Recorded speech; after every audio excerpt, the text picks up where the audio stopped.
Hello friends, आप सभी का फिर से स्वागत करते हैं हमारे चैनल ज्योति फन व्लॉग पर। तो आप सभी देख रहे हैं जुनून या पागलपन भाग 51। इससे पहले इस कहानी के 50 भाग अपलोड हो चुके हैं चैनल पर। प्लीज़ आप सभी लोग वो भाग ज़रूर पढ़ लीजिएगा। तो आप सब ने अब तक पढ़ा था, रणवीर के दादू अवनी के कॉलेज में जाते हैं स्पीच देने के लिए। तो वहीं दादू सब पर अपनी नज़रें दौड़ाते हैं और सभी स्टूडेंट से बोलते हैं और उनकी नज़र अचानक से अवनी पर जाती है। तो वो बोलते हैं कि आप सब मुझे अच्छे से जानते हैं, मगर आप सब एक बात नहीं जानते हैं। क्या आप वो बात जानना चाहते हैं? तो आप देखते हैं आगे। मैं एक धार्मिक इंसान हूँ जो भारतीय संस्कृति को आगे बढ़ाने का काम करता हूँ, और आज मेरा यहाँ आने का भी सिर्फ एक ही मकसद है। वो यह है कि इंसान चाहे किसी भी धर्म का क्यों ना हो, उसे अपनी संस्कृति को साथ में लेकर ही चलना चाहिए।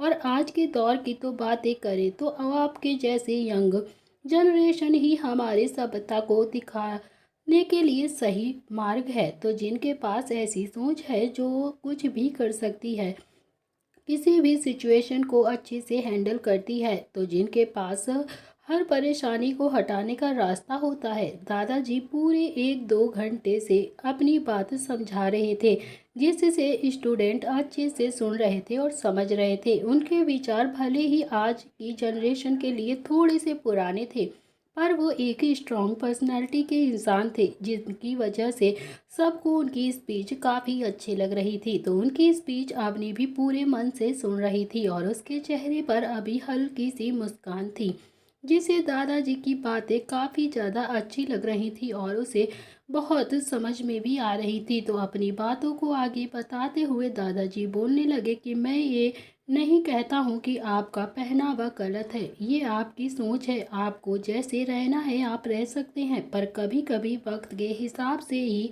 खुद को ढाला जाए तो हमारे समाज को आप पर नाज होगा। मैं ये नहीं कहता हूँ कि आपका पहनावा गलत है, ये आपकी सोच हो सकती है, पर आपको जैसा रहना है आप रहिए। पर कभी कभी वक्त के हिसाब से खुद को ढाला जाए तो हमारे समाज को आप काफ़ी ज़्यादा आगे तक बढ़ा सकते हैं और हमारे समाज को आप पर नाज भी होगा। मैं आपसे एक्सेप्ट करता हूँ कि आप सभी मेरी कही हुई बातें आराम से समझ गए होंगे और एक बार ज़रूर सोचेंगे और हमारी सभ्यता को आगे बढ़ा देंगे। अब मुझे ऐसा लग रहा है कि मैंने आप सबका बहुत ही वक्त ले लिया है। अब मैं आप सबसे इजाज़त चाहूँगा।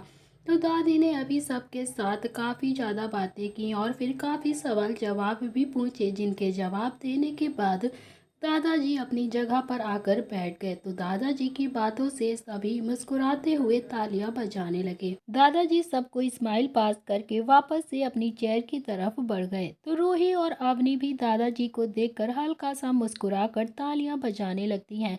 दादाजी भी सबको स्माइल पास करके वापस चेयर की तरफ बढ़ जाते हैं और अपनी चेयर पर बैठ जाते हैं। इधर रूही और अवनी भी दादाजी को देखकर काफ़ी ज़्यादा मुस्कुरा रही थी और आपस में बात करते हुए तालियां बजाती हैं। तो उनके बैठने के बाद प्रिंसिपल सर स्टेज पर आए और बोले कि बहुत बहुत शुक्रिया जो आपने हमारे स्टूडेंट्स को इतनी अच्छी स्पीच दी है। अब मैं उस इंसान को स्टेज पर बुलाना चाहता हूं जो शायद हमारे लिए उदाहरण है कि ये हमारी संस्कृति का हिस्सा है। तो प्रिंसिपल सर की बात सुनकर सबके चेहरे पर एकदम से हैरानी के भाव आ जाते हैं और सब सोचने लगते हैं कि आखिर वो कौन है। सब एक दूसरे की तरफ देखने लगते हैं। तभी सबकी हैरानी को दूर करते हुए प्रिंसिपल सर मुस्कुराते हुए बोलते हैं कि miss Avni Sharma please come on the stage. जैसे ही अवनी ने अपना नाम सुना तो उसकी आंखें घबराहट के मारे एकदम से बड़ी हो गईं। रूही तो उसका नाम सुनकर काफ़ी ज़्यादा खुशी से झूमकर मुस्कुराते हुए बोली, अभी तू? प्रिंसिपल सर ने तेरा नाम लिया है, जा जल्दी से जा स्टेज पर, सर तुझे बुला रहे हैं। तो अवनी रूही की तरफ देखकर थोड़ा कंफ्यूजन में घबराते हुए बोली कि पर मैं कैसे? रूही, नहीं मुझे नहीं जाना है, वो भी स्टेज पर तो बिल्कुल भी नहीं। तो अवनी थोड़ा सा आगे कुछ बोलती उससे पहले ही उसी वक्त उसके कानों में बेहद ही मैग्नेटिक और सॉफ्ट वॉइस अवनी के कानों में पड़ती है। जान, आपको जाना चाहिए स्टेज पर, क्योंकि सभी आपका इंतजार कर रहे हैं। आप अभी तक बैठी क्यों हो? और ऐसे किसी को इंतजार करवाना अच्छी बात नहीं होती है। ये आवाज़ रणवीर की थी, जो काफ़ी ज़्यादा सॉफ्ट थी। सिर्फ अवनी को ही ये सुनाई दे रही थी। तो जैसे ही वो उसके अंदर बोल रहा हो, तो अवनी घबराहट और कंफ्यूजन के चलते आज पास देखने लगती है इधर उधर। पर अवनी के कानों से रणवीर की आवाज़ आ रही थी, तो हम आपके दिल में रहते हैं न जान, आपको वहां पर नहीं मिल सकते हैं। तो रणवीर की बात सुनकर अवनी ने एकदम से नम आंखों से सामने देखते हुए कहा, पर हमें डर लग रहा है। यहाँ पर कितने सारे लोग हैं और दादाजी भी तो है, हम नहीं बोल पाएंगे। तो अवनी की बात सुनकर रणवीर ने धीरे से मगर प्यारी सी आवाज़ में फिर से कहा, जान, आई लव यू। अगर आप हमें थोड़ा सा भी प्यार करती हो ना, तो अभी के अभी आप स्टेज पर जाएंगी। रणवीर की बात सुनते ही एक बार फिर से प्रिंसिपल सर की आवाज़ सबको सुनाई देती है कि miss Avni, please come on the stage, हम आपका इंतज़ार कर रहे हैं। तो अवनी ने भी अपने फ़ोन को देखा, जिस पर रणवीर की तस्वीर दिख रही थी। वो धीरे से खड़ी हुई और उसने अपनी आंखें बंद की और रणवीर का चेहरा याद करते हुए धीरे धीरे आगे बढ़ी। तो उसने अपने आसपास देखा और फिर थोड़ा सा घबराते हुए मन से कहा कि हम आपसे बहुत प्यार करते हैं, पर ये सब कर देख कर काफ़ी ज़्यादा डर लग रहा है। सब हमें ही देख रहे हैं। वो बोलते हुए धीरे धीरे आगे बढ़ रही थी। वो जा तो रही थी, पर डर उसके कदमों को जकड़ रहा था। तभी फिर से अवनी के दिल से रणवीर की आवाज़ आती है, काश कि हम वहां पर होते जान, तो आपको अपनी बाहों में इस कदर छुपा लेते और किसी को ना देखने देते। लेकिन क्या करें, जान को आसमान पर उड़ता हुआ देखने का ख्वाब हमें लौटा लेता है जान। रणवीर की बातों को सुनते ही अवनी एकदम से स्टेज पर पहुंच गई थी। उसने किसी की तरफ भी नहीं देखा, क्योंकि वो जानती थी कि सब उसे ही देख रहे हैं, जिससे उसे थोड़ी सी घबराहट और भी फील होने लगती है। और उसने उन्हें देखा तो वो घबराहट के मारे पैनिक करने लगेगी।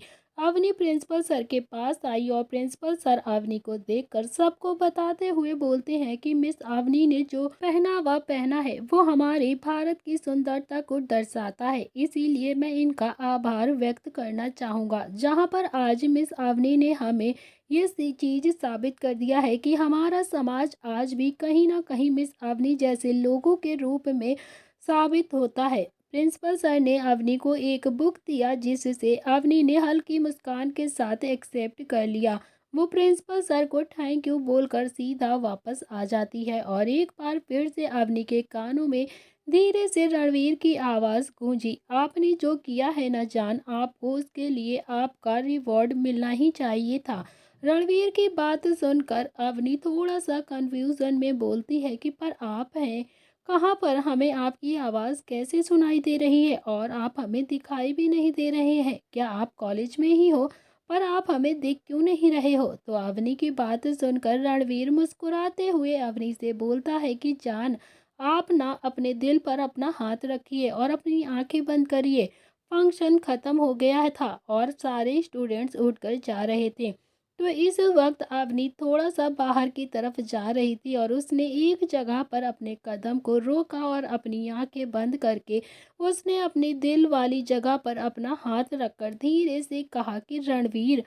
आंखें बंद करते हुए भी अवनी की आंखों के सामने रणवीर का ही चेहरा आ गया था। तभी उसके चेहरे पर मुस्कान आ जाती है और अचानक से उसके चेहरे पर मुस्कान आई। तभी रूही अवनी को अपने गले लगाते हुए बोली कि I am proud of you मेरी जान, you are the best. Ruhi की ऐसे अचानक से गले लगाने से अवनी अपने होश में आई और अपनी आंखें खोलकर रूही को देखने लगी।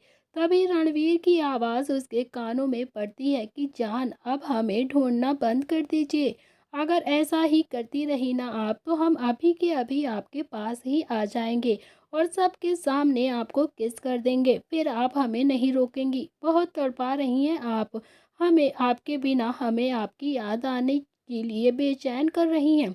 तो रणवीर की बातें सुनकर अवनी की धड़कनें एकदम से बढ़ने लगीं और उसका चेहरा भी शर्म से पूरी तरह से लाल हो गया था। घबराहट के मारे वो ठीक से एक जगह पर खड़ी भी नहीं हो पा रही थी। उसका दिल अभी बेचैन हो रहा था और रणवीर की बातों ने तो उसकी बेचैनी को और भी ज़्यादा बढ़ा दिया था।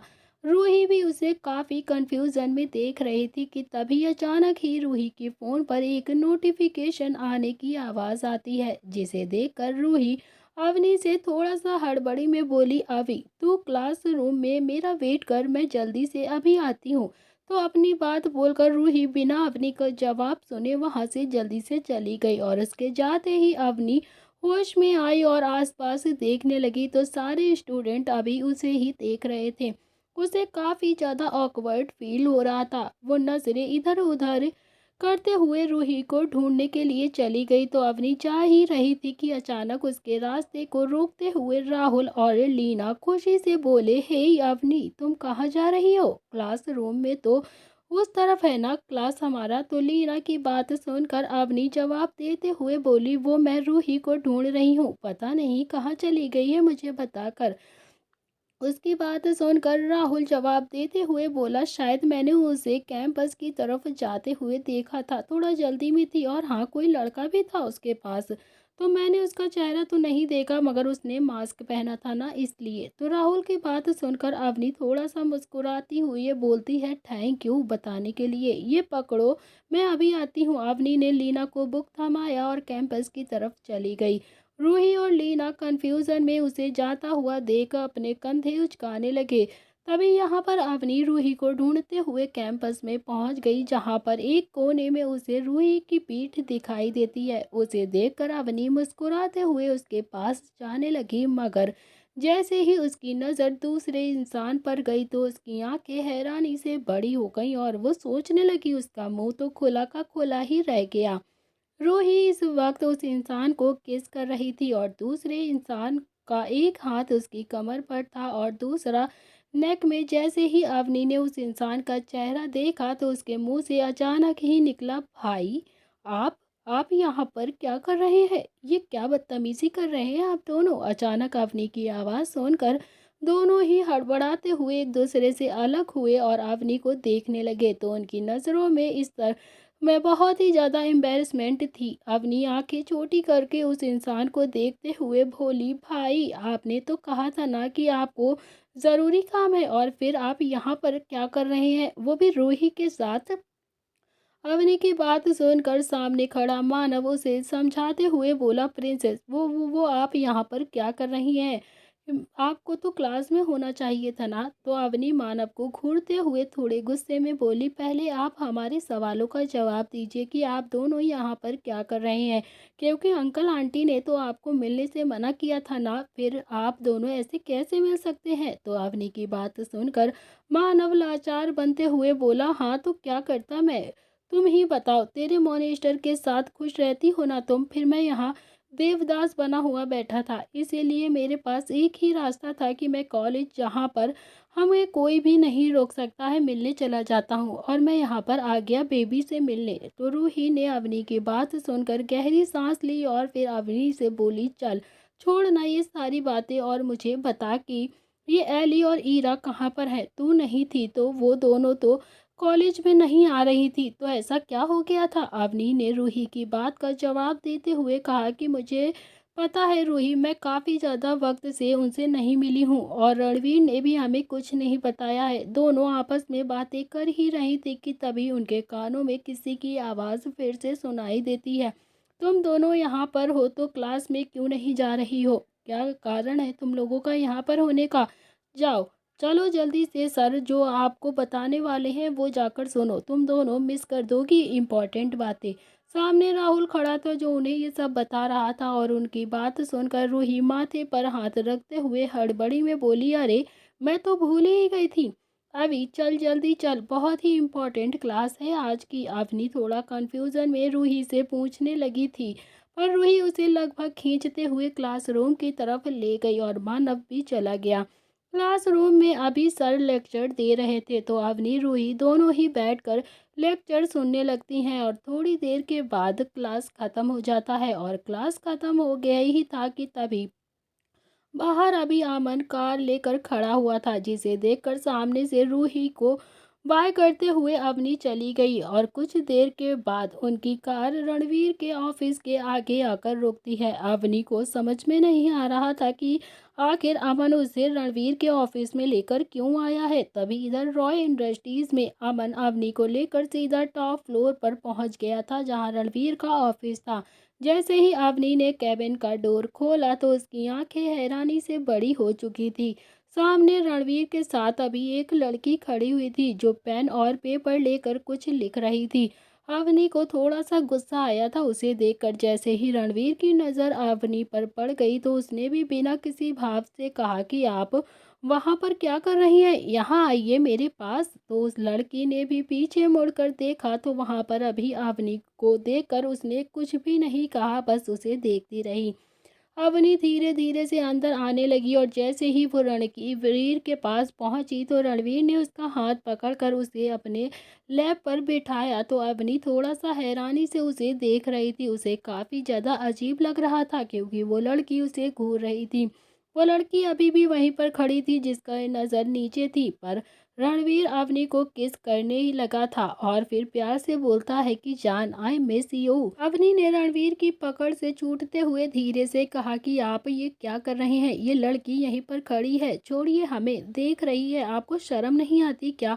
आपको तो मुझे लगता है बिल्कुल भी शर्म नहीं आती, किसी के भी सामने आप कुछ भी करते हैं। अवनी की बात सुनकर रणवीर थोड़ा सा मुस्कुराया और उसे थोड़ा सा खुद से दूर करते हुए उस लड़की से बोला, रिया क्या तुम्हें कोई प्रॉब्लम है? तो रणवीर की बात सुनकर सामने खड़ी लड़की ने भी बिना किसी भाव के जवाब दिया, नो आर, मुझे कोई भी प्रॉब्लम नहीं है। तो उसकी बात सुनकर अवनी का मुंह हैरानी से खुला का खुला रह गया और उस लड़की की तरफ देखकर अवनी थोड़ा सा मासूमियत से बोल पड़ी कि ये कैसे और आपको ऐसे क्यों बोल रही हैं? तो रणवीर ने अवनी की बात पर उसके गाल पर हल्का सा किस किया और अपने होंठ उसके होंठों पर रखते हुए धीरे से किस करते हुए बोला, क्योंकि वो ऐसी ही बोलती है जान, आपको लगता है समझ नहीं आया? तो अवनी रणवीर की बात सुनकर खुद में ही सिमटते हुए थोड़ा सा दूर हुई और कंफ्यूजन में बोली कि नहीं, आप बताओ हमें कि आखिर ये ऐसे क्यों बात कर रही है। अवनी की बात पर रणवीर ने उसकी पीठ को अपने चेस्ट से लगाया और उसके पेट पर अपना हाथ रखकर अपने चीन को उसके कंधे पर रखकर बोला, रिया जान को अपना इंट्रोड्यूशन दो। तो अवनी उस लड़की का जिसका नाम रिया था उसे देख ही रही थी। तभी वो हल्का सा मुस्कुराई और रोबोटिक एक्शन में अपने हाथ में पकड़ा हुआ सामान टेबल पर रखा और फिर उसने अपने दोनों हाथ जोड़ते हुए अवनी को ग्रीट करते हुए बोला, hello ma'am, my name is Riya, I am robot, मैं आर की असिस्टेंट हूँ। और अवनी ने जैसे ही रिया की बात सुनी तो वो हल्का सा मुस्कुराते हुए रणवीर को देखकर बोली, क्या ये सच में एक रोबोट है रणवीर? ये कितनी अच्छी है और कितनी अच्छे से हमें ग्रीट कर रही है। रणवीर ने अवनी की बात पर बड़ी सी हाँ में अपना सिर हिलाया और रणवीर ने अवनी की खुशी देखकर कहा कि जान आप इससे कुछ भी पूछ सकती हैं, एनीथिंग, ये आपके हर सवाल का जवाब देगी। इसे आप जो भी करने के लिए बोलेंगी ना ये सब कुछ करेगी। एंड ट्राई करना चाहोगी ना आप? तो रणवीर की बात सुनकर अवनी ने कहा कि हाँ हाँ बिल्कुल, हमें इससे कुछ पूछना है। तो रणवीर अवनी को इशारा करता है कि तो ठीक है, आप अवनी कुछ भी आपसे पूछे आप बोल दीजिए। तो तुम मुझे स्टडी करने में हेल्प करोगी क्या? अवनी ने सवाल किया। तो अवनी की बात सुनकर रिया रोबोटिक आवाज़ में बोली, यस मैम, मैं करूँगी, आपकी हर काम में हेल्प करूँगी। रणवीर ने अवनी की एक्साइटमेंट देखते हुए उसको अपने करीब किया और अपने चेहरे में उसका चेहरा मिला लिया। तो रणवीर ने अवनी के कानों में धीरे से अपनी गर्म सांसें छोड़ते हुए लो वॉइस में बोला, जान आपकी ये हरकतें हमें इग्नोर कर रही हैं जो हमें बिल्कुल भी अच्छा नहीं लग रहा है। तो अवनी ने कहा, पर हमें अभी इनसे बात करनी है तो प्लीज़ आप हमें छोड़िए। इतने में ही रणवीर का फ़ोन भी बजने लगता है और रणवीर ने जैसे ही अपना फ़ोन देखा और अवनी को वो छोड़ देता है। रणवीर ने जैसे ही फ़ोन उठाया उधर से किसी की सीरियस आवाज़ आई तो अवनी को छोड़कर रणवीर ने उसके फॉरहेड पर किस किया और बोला मैं अभी आता हूँ। तभी कुछ देर बाद रणवीर जब अपने मीटिंग रूम में बिजी था एक मीटिंग में, तो वहां पर एक अभी गहरी शांति हो चुकी थी। सबके चेहरे पर सीरियसनेस थी। मीटिंग काफी अच्छे से चल रही थी, जिसमें मानव और विक्की भी शामिल हो गए थे। रणवीर काफी ज्यादा कोल्ड लुक के साथ वहां पर बैठा हुआ था और सभी रणवीर को ही देख रहे थे। तभी मीटिंग के बीच में ही रणवीर को किसी की डिस्टर्बनेस बिल्कुल भी बर्दाश्त नहीं होती थी, पर मीटिंग के बीच में एक इंटरफेयर करते हुए मीटिंग रूम का दरवाजा खुलता है। सभी की नजर अचानक से उस तरफ चली गई तो सबकी जान एकदम से हलक में अटक गई थी। सबके चेहरे पर अभी डर का माहौल छा चुका था। जैसे ही रणवीर ने किसी मीटिंग के बीच में आते हुए देखा तो उसकी आंखें अभी गुस्से से लाल हो गई थी,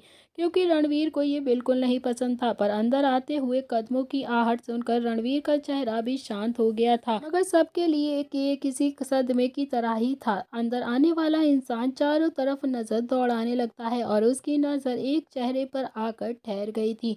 वो सीधा उस इंसान के पास आ गई और उसकी गोद में आकर बैठ गई, उसे हक करने लगी। तभी रणवीर की बाहों में अभी किसी को देखकर सबको एकदम से सदमा लग गया था और किसी को भी यकीन नहीं हो रहा था ये सच है। उस सदमे में रणवीर को कुछ रिएक्ट ना करता देख सब और भी ज्यादा हैरान थे। रणवीर ने उस इंसान को अच्छे से अपनी बाहों में संभाला ताकि वो गिर ना जाए। तभी रणवीर ने शांति से उस इंसान की पीठ को सहलाते हुए कहा कि क्या हुआ जान, आप ऐसे घबरा क्यों रही हैं और आप यहाँ पर क्या कर रही हो। तो मीटिंग रूम में इस वक्त 20 से ज्यादा लोग मौजूद थे, जिनके चेहरे पर अभी हैरानी के भाव छाए हुए थे। वहीं मानव और विक्की भी चुपचाप से बैठे हुए थे। वो लोग अच्छे से जानते थे कि रणवीर की गोद में बैठी हुई लड़की और कोई नहीं है, वो डेविल आर की लिटिल रैबिट वाइफ है, जो उसकी जान है। पर उनके अलावा किसी को भी ये बात नहीं पता थी, इसीलिए सब हैरानी से उन्हें देख रहे थे। पता होती तो वो किसी भी तरह से रिएक्ट नहीं करते, जिस वजह से बस वो लोग सोचते ही रहे। तभी रणवीर की इतनी सॉफ्ट टोन देखकर आज सब लोग ज्यादा हैरान थे। जब रणवीर बात करता था तो उसके बात करने का तरीका एकदम से कोल्ड होता था, पर कभी किसी ने रणवीर को अवनी को ऐसे पैम्पर करता हुआ नहीं देखा था। वो इंसान एकदम झटके में वहीं पर बेहोश हो जाता अगर कोई उसे इस तरह से देख लेता। तो अवनी भी अभी चुप थी और उसके चेहरे पर चिड़ी हुई साफ नजर आ रही थी मुस्कान। उसने अपना पैम्पी वाला फेस बनाया हुआ था और जो किसी को भी झटके में ही पिघला देता। तभी रणवीर ने उसके चेहरे को देखकर प्यार से उसके गाल पर अपना हाथ रखकर पूछा, जान क्या हुआ है, आप ऐसे गुस्सा क्यों हो, किसी ने आपसे कुछ कहा है क्या। तो अब तक रिया भी वहां पर पहुंच चुकी थी। तभी रिया ने एक नज़र उसको देखा और एक नज़र रणवीर ने। रिया को देखकर अगले ही पल उसने अवनी के चेहरे को हाथों में भरते हुए बोला, क्या रिया ने कुछ किया है क्या आपके साथ जान। तो रणवीर की बात सुनकर अवनी ने रणवीर को देखा और रोती हुई आवाज में कहा कि आपने कहा था ना कि ये हमारी हर काम में हेल्प करेगी। तो रणवीर ने अवनी की बात सुनकर अपनी आंखें सिकोड़ी और फिर रिया को देखते हुए अपनी सख्त आवाज में बोला, व्हाट आर यू डिड रिया, मुझे साफ साफ बताओ तुमने क्या किया है जान के साथ। तो रणवीर की बात सुनकर रिया ने रोबोटिक मुस्कान के साथ कहा कि नो आर, I am not doing anything. Riya की बात सुनकर अवनी ने चिड़ी हुई आवाज में रणवीर से कहा कि ये झूठ बोल रही है, आप इसकी बात पर यकीन मत करना, सब इसकी ही गलती है। तो रिया ने अवनी को ना समझी में देखा। तभी रणवीर ने अवनी की बात सुनकर फिर से कहा कि जान वो रिपोर्ट है, वो मुझे नहीं झूठ बोल सकती। तो रणवीर की बात सुनकर अवनी ने उसे घूरते हुए कहा कि आपके कहने का मतलब क्या है कि मैं झूठ बोल रही हूँ आपसे, हम झूठ बोलते हैं। तो रणवीर ने कहा कि हमने ऐसा तो नहीं कहा ना जान। उसने रणवीर से अपना मुंह फेरते हुए कहा कि आपके कहने का यही मतलब है कि हम झूठ बोल रहे हैं, आप हम पर यकीन ही नहीं करते हो। तो पूछ लीजिए ना अपनी रिया से, रिया ने क्या किया है हमारे साथ, हमें कितना परेशान किया है। तो अवनी की बात सुनकर रणवीर ने अवनी को अपनी गोद में उठाते हुए कहा कि जान मीटिंग इज ओवर। तो रणवीर के गोद में उठाने से अवनी ने अपने दोनों हाथ उसके गले में डाला और अपना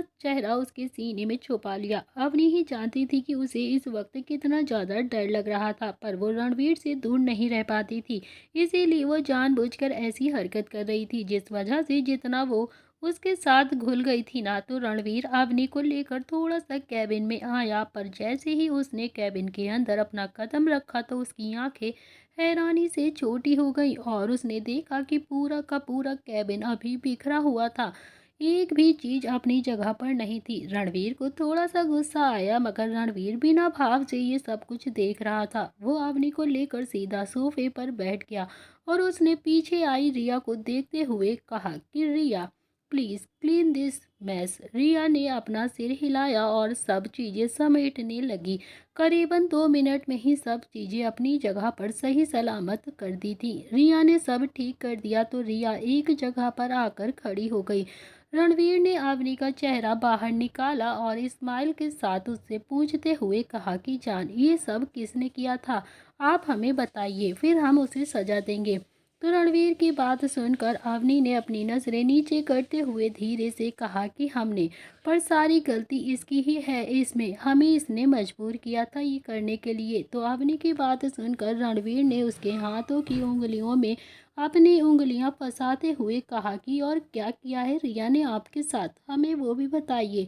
तो अवनी को रिया को देखा और फिर उसने प्यार से अपना मुंह बनाते हुए कहा। अवनी फिर से बैक में सोचने लगी। चलिए देखते हैं फ्रेंड्स, फ्लैशबैक में आखिर रिया और अवनी के बीच क्या हुआ था। अवनी अपनी पढ़ाई कर रही थी और इसी बीच उसने रिया को कई सारे सवाल दिए थे जिसके जवाब उसने अच्छे से दिए, पर रणवीर ने रिया को कहा था कि अवनी को अच्छे से ख्याल रखने के लिए, जिसके चलते वो हद से ज़्यादा उसे प्रोटेक्टिव बिहेवियर कर रही थी और वो बीच बीच में अवनी को हर बात करने से रोक रही थी, जिससे अवनी को थोड़ा सा गुस्सा आ रहा था। जैसे जब अवनी ने अपने पैर नीचे रखे तो उसे ठंड के कारण ऊपर रखने के लिए वो कहने लगी, और जब अवनी लिखते हुए पेन को अपने मुंह में रख रही थी तो रिया उसे दांत खराब होने की बात बताकर उसे रोक रही थी। तभी जब वो चलते हुए पढ़ रही थी तब रिया उसको थकने का रीज़न बताने लगती थी। तो रिया हर छोटी सी छोटी बात पर ओवर एक्टिंग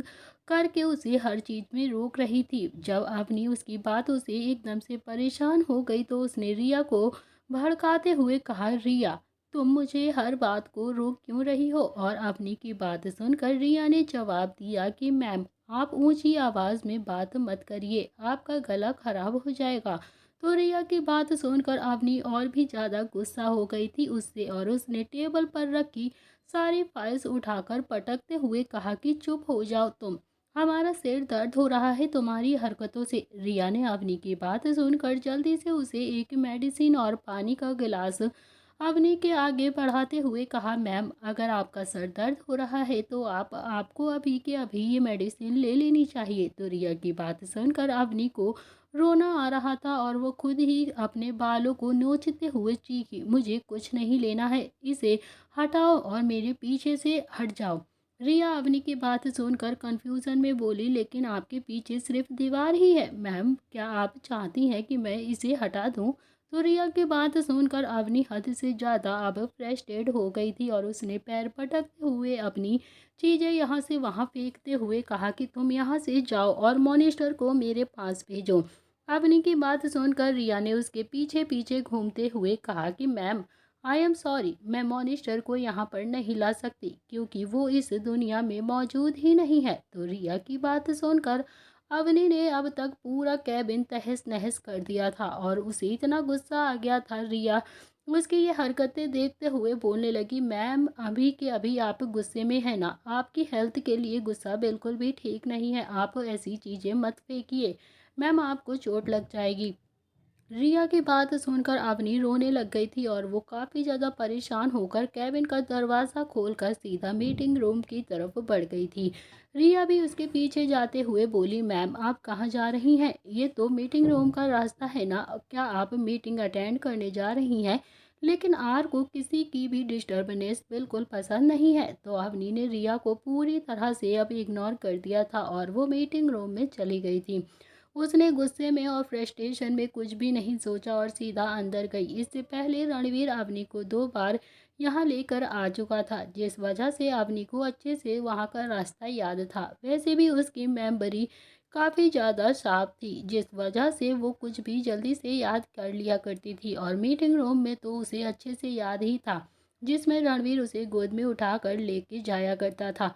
तो अवनी ने ये सारी बातें बताई जो अभी अवनी और रिया के बीच में हुई थी, जिससे वो मीटिंग रूम में गुस्से से गई थी। फ्लैशबैक एंड होता है तो रणवीर ने गौर से अवनी की बात सुनी और सोचते हुए मन ही मन बोला, माई लिटिल रैबिट जान, मैंने ये बात पहले क्यों नहीं सोची। आपको इन सब चीज़ों की आदत नहीं है। रिया को संभालने का तजुर्बा भी नहीं है। तो रणवीर ने अवनी के गालों को हाथों में भरते हुए प्यार से अवनी को देखते हुए कहा, आई एम सो सॉरी जान, मुझे आपको ऐसे रिया के साथ अकेला नहीं छोड़ना चाहिए था। आगे से ये आपको कभी भी परेशान नहीं करेगी। ओके, हम अभी इसे वापस से भेज देंगे और अगली बार आपको ये कहीं भी नहीं मिलेगी और ना ही आपको किसी बात के लिए टोकेगी। अब तो आप खुश हो ना। रणवीर की बात सुनकर अवनी ने मासूमियत से कहा, सच्ची आप इसे भेज देंगे। तो अवनी की बात पर रणवीर ने हल्की मुस्कान के साथ कहा, मुच्ची पर गलती तो आपकी ही है ना जान। अगर ये चीज़ें फेंकने की वजह से आपको चोट लग जाती तो।